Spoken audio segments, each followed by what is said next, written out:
Hello and welcome back to another lazy lesson by Insightsias. With the rising number of cases across the country, the center has recently decided to treat the coronavirus, or also called as the novel coronavirus, or more popularly called as the COVID-19, as a notified disaster. With this announcement, the state governments can now receive assistance from the State Disaster Response Fund. So in today's discussion, our focus shall be on three things. Firstly, what is a notified disaster? Then, what is the State Disaster Response Fund?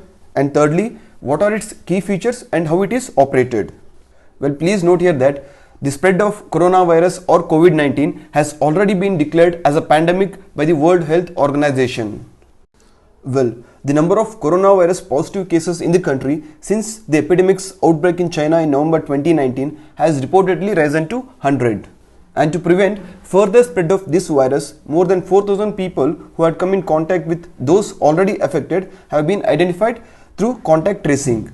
And reportedly, India has become the fifth country to successfully isolate a strain of the novel coronavirus after China, Japan, Thailand and the US.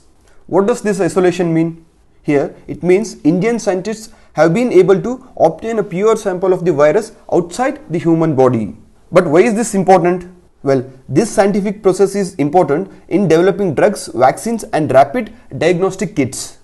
So understanding the seriousness of the situation, Ministry of Home Affairs has decided to treat COVID-19 as a notified disaster.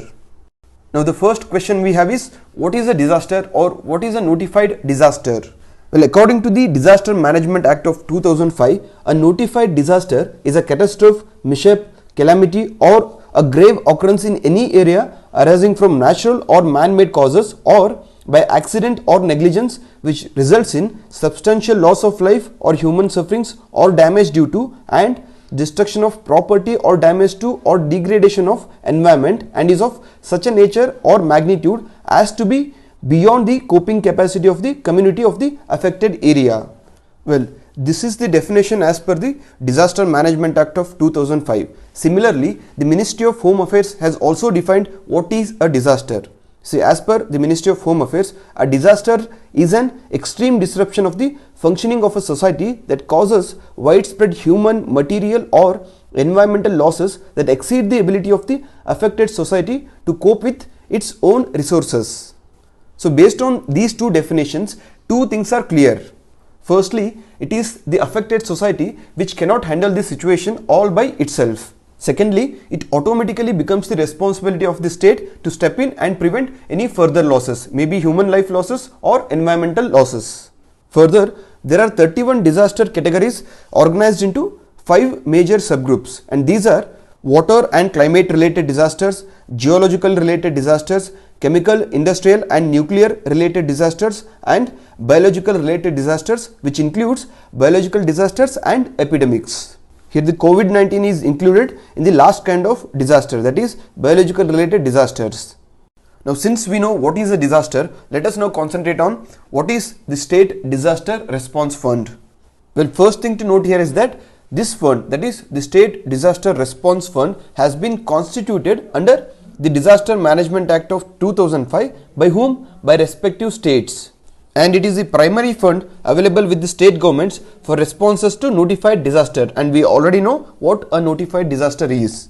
And when it comes to composition of this fund, the central government contributes 75% towards the Sdrf allocation for general category states and union territories, and for special category states and union territories, which includes northeastern states, Sikkim, Himachal Pradesh and Uttarakhand, it is 90% towards the total Sdrf allocation.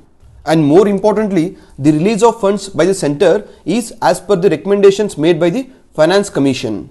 And next, in cases of a disaster of severe nature, support from the National Disaster Response Fund is also provided. But this is only when there is no adequate funds available in the state Sdrf, that is the State Disaster Response Fund. So who is the deciding authority about the allocation or release of funds under Sdrf? It is the State Executive Committee headed by the Chief Secretary. So this committee will decide on all matters relating to the financing of the relief expenditure from the State Disaster Response Fund. And next, we shall look at some of the key features of the Sdrf. Firstly, Sdrf is located in the public account under the Reserve Fund. But what is a public account? To understand this, please note that the accounts of government are kept in three separate or different parts. First one is Consolidated Funds of India, second one Contingency Funds of India, third one it is public account. And similar are the provisions for respective state governments. Well, the notable point here is the public account of India is constituted under Article 266 Clause 2 of the Indian Constitution. Here, all public monies, that is other than those covered under the Consolidated Fund of India, received by or on behalf of the government are credited to the public account. So the first point is Sdrf is located in the public account under the reserve fund. Here, reserve funds are typically set up for a specific purpose such as the development of roads or primary education. Such funds which are kept in the public account do not belong to the government and cannot be accessed by it for regular expenditure. And next, the state government has to pay interest on a half-yearly basis to the funds in Sdrf at the rate applicable to overdrafts.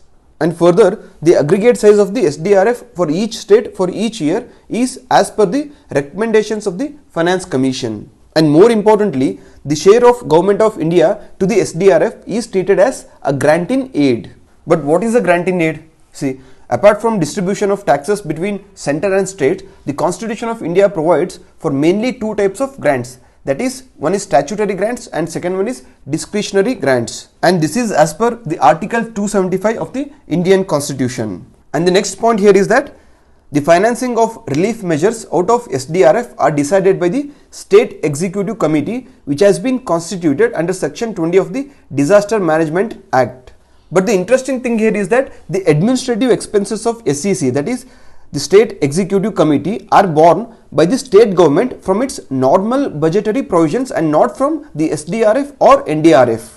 Further, the norms regarding the amount to be incurred on each approved item of expenditure or type of disaster are fixed by the Ministry of Home Affairs with the concurrence of the Ministry of Finance. And any excess expenditure has to be borne out of the budget of the state government.